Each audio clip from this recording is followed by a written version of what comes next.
Sir sir Akshay sir हाथ दिखाई ना। अरे दिखाने में भाई सर सर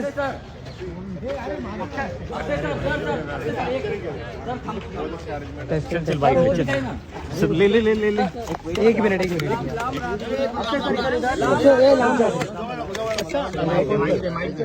जिम्मेदारी निभाने का डे है, क्या कहना चाहिए? थोड़ा पीछे देना। बढ़िया बात है, इंतजाम बहुत अच्छा किया हुआ अरे है, मेरे को क्यों ढका? बहुत अच्छा इंतजाम किया हुआ है। मैं देख रहा था कि सीनियर सिटीजन के लिए बहुत अच्छा इंतजाम किया हुआ है, बहुत सफाई रखी हुई है।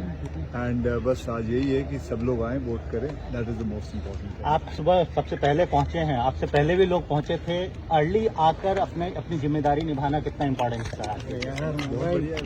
आप भी तो आ गए थे, आप तो मुझसे पहले आ गए कर रहे हैं। उस पे काम कर लेते हैं, मैं बात कर लेता हूँ बीएमसी वाले से। बॉक्स ले लो आप। बिल्कुल कोई बात नहीं, और वो लोहे का है इसलिए रोज चलता है, रोज उस पे पैसा लगाना पड़ता है। बोल देते हैं, बात कर लेते हैं। बीएमसी उनका ध्यान रखने वाली थी, वही बताएंगे। अरे डब्बा आपको देना है, मैं लगा देता हूँ। डब्बा आपको नहीं देना है, डब्बा तो मैं दे चुका हूँ। वो सड़ गया है। हाँ तो वो सर गए तो वो बीएमसी ध्यान रखेगी।